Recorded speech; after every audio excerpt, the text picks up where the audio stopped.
सूबे के सबसे बड़े रेस्क्यू ऑपरेशन का नतीजा 0। डेली नए प्लान, सब हुए नाकाम। प्लान बी ने तोड़ा दम, अंधी सुरंग में फंस गया रेस्क्यू ऑपरेशन।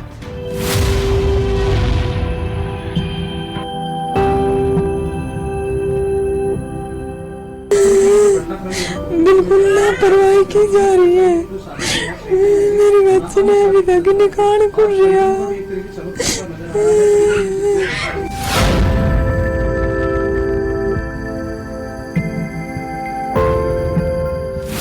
भला कौन उस माँ के दर्द का अंदाजा लगा सकता है जिसके 3 साल की मासूम उसके उम्मीदों के उजाले में रहने के बदले अंधेरी सुरंग में फंसी हो और नन्ही सी जान को निकालने के तमाम दावे मुंह के बल गिरते जा रहे हों।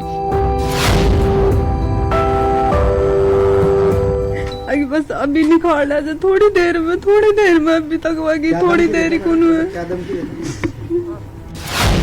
कहा जाता है कि माँ की गुहार में बहुत ताकत होती है, इतनी कि मौत के जबड़े से भी अपनी संतान को खींच लाए। लेकिन एक माँ की गुहार तमाम कोशिशों के बावजूद ओहदेदारों के कानों तक नहीं पहुँच रही।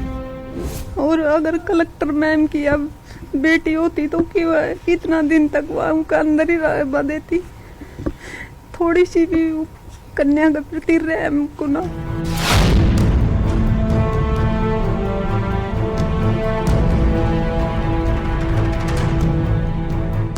बेशक कोई किसी की किस्मत का दुख अपने माथे नहीं ले सकता। हर एक को अपनी किस्मत के अंधेरे से खुद ही लड़ना पड़ता है। लेकिन मुश्किल वक्त में पीड़ित के साथ खड़ा होकर उसे ढांढस बढ़ाया जा सकता है, दिलासा दी जा सकती है, एहसास तो कराया ही जा सकता है कि दुख की घड़ी में वो अकेला नहीं। लेकिन अफसोस, इस माँ से किसी ने बात तक करने की जहमत नहीं उठाई।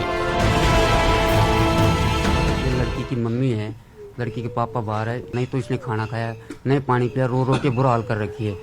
कलेक्टर साहिबा बाहर आती है। फर्स्ट बात तो ये कि लड़की को गिरे हुए 3 दिन हो चुके थे। उसके बाद रात को 12 बजे वो यहाँ पहुँचती है।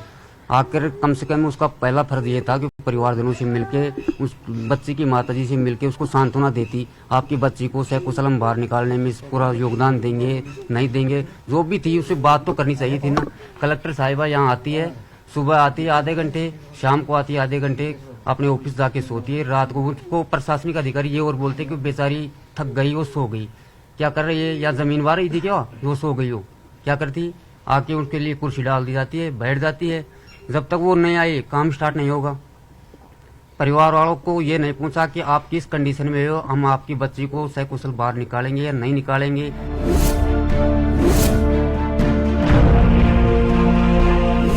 चेतना जमीन के 150 फीट अंदर फंसी हुई है, जिसे निकालने के लिए एनडीआरएफ, एसडीआरएफ, स्थानीय प्रशासन, रेड माइनर्स, देसी जुगाड़ वाले तमाम एक्सपर्ट्स लगे हुए हैं। लेकिन अभी तक प्रदेश का सबसे लंबा कहा जाने वाला रेस्क्यू ऑपरेशन अपने अंजाम तक नहीं पहुंच सका। कोटपूतली बहरौड़ जिले के किरतपुरा गांव में पसरा सन्नाटा टूटने का नाम नहीं ले रहा। 23 दिसंबर की दोपहर 2 बजे 3 साल की मासूम चेतना अपनी बड़ी बहन के साथ खेलने के लिए निकली थी। पास में ही उसके पिता बोरवेल से पाइप निकलवा रहे थे। चाय पीना कितना महंगा पड़ सकता है ये उन्होंने कभी सोचा भी नहीं था। जैसे ही वो चाय पीने के लिए अपने घर पहुंचे, पीछे से चेतना बोरवेल में गिर गई। 23 दिसंबर दोपहर 1:50 पर कोटपूतली के किरतपुरा क्षेत्र से बड़ियाली ढाणी में चेतना बोरवेल में गिरी। दोपहर 2 बजे परिजनों ने पुलिस प्रशासन को सूचना दी। शाम 5:15 बजे एसडीआरएफ टीम ने मौके पर पहुंचकर रेस्क्यू ऑपरेशन शुरू किया। शाम 6 बजे एनडीआरएफ की टीम पहुंची। रात 8:45 पर देसी जुगाड़ एक्सपर्ट जगराम एंड टीम पहुंची। तब शुरू हुआ ऑपरेशन। 6 दिन बाद भी किसी अंजाम तक नहीं पहुंचा।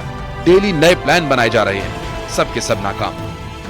24 दिसंबर शाम तक 4 देसी जुगाड़ फेल हो जाने के बाद आधुनिक मशीनों से खुदाई शुरू की गई। रेस्क्यू में देरी और लापरवाही के आरोपों से घिरे अधिकारियों की बातों से परिवार और ग्रामीणों को भी नाराजगी है।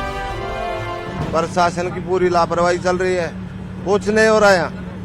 खबर है कि मासूम 120 फीट की गहराई में अटकी हुई है। भूखी प्यासी चेतना की कंडीशन को लेकर अधिकारी चुप हैं। परेशानी इसलिए भी बढ़ गई कि मंगलवार सुबह के बाद से बच्ची में कोई हरकत नजर नहीं आई। चेतना के लिए अब चमत्कार की ही आस बची है, इसलिए सैकड़ों लोग रेस्क्यू ऑपरेशन और आसपास की रत जगह पर निगरानी कर रहे हैं। हद तो ये है कि अब जितने भी बोरवेल हादसे हुए अब तक, उनमें सबसे अधिक संसाधनों का इस्तेमाल कोटपूतली बोरवेल हादसे में किया गया, जिसमें 3 JCB machine, 2 piling machines, 2 crane, 10 tractor सहित कई मशीनरीज यहां लगाई जा चुकी हैं। लेकिन एनडीआरएफ ऑपरेशन को अंजाम देने के बाद भी हाथ खाली हैं। रेस्क्यू ऑपरेशन के फेल होने की 5 बड़ी वजह गिनवाई जा रही है, लेकिन उससे ज्यादा आरोप प्रशासन पर लगाए जा रहे हैं। प्रशासन ने फैसला लेने में की देरी। अब तक मिली नाकामी के लिए लोग स्थानीय प्रशासन को जिम्मेदार ठहरा रहे हैं। स्थानीय लोगों का कहना है कि प्रशासन ने निर्णय लेने में देरी की। बच्ची जब सोमवार को बोरवेल में गिरी थी, उसको देसी जुगाड़ जितने भी लगाए गए उससे 20 फुट हुक के जरिए बाहर भी निकाल लिया गया, लेकिन बच्ची वहीं फंसकर रह गई। जमीन के अंदर मौजूद पत्थर की परत, देसी जुगाड़ पर अत्यधिक निर्भरता, संसाधनों की कमी, घटनास्थल पर पहुंचने में भी दिक्कत, सर्दी, बारिश और मौसम खराब। रेस्क्यू ऑपरेशन के चौथे 5वें दिन बारिश और खराब मौसम की वजह से परेशानियों का सामना करना पड़ा। बार बार रेस्क्यू ऑपरेशन को रोकना पड़ा। ऊपर नीचे मिट्टी का अलग अलग जगह से उसका सैंपल लेके देखा गया कि मिट्टी कहाँ का लूज है या टाइट है, तो सभी जगह मतलब एक जैसी मिट्टी है, थोड़ा पथरीली है और काफ़ी मतलब टाइट मिट्टी है।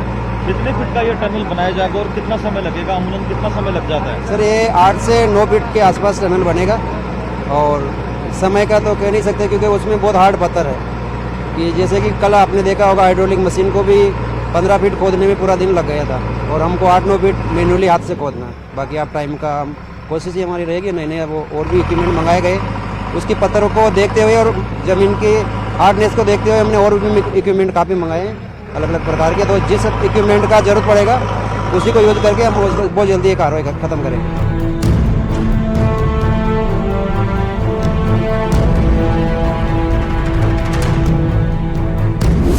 और इधर चेतना के परिजनों का हाल बेहाल हो चला। आशा की कोई किरण नजर नहीं आ रही। चेतना की मां की तबीयत भी बिगड़ चुकी है और वो जैसे तैसे बेटी की आस के लिए दिन काट रही है। हालांकि चेतना सही सलामत निकल आए ये किसी चमत्कार से कम न होगा। न्यूज़ 18 राजस्थान के लिए कोटपुतली से हीरालाल सैन की रिपोर्ट।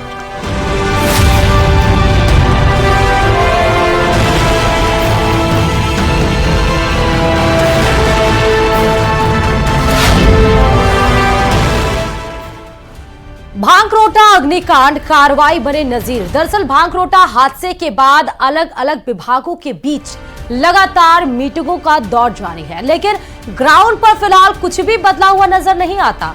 जिस कट पर भीषण दुर्घटना हुई थी वहां अब भी बड़े बड़े टैंकर और ट्रेलर यू टर्न लेते हुए नजर आ रहे हैं। और इसी पर देखिए ये रिपोर्ट।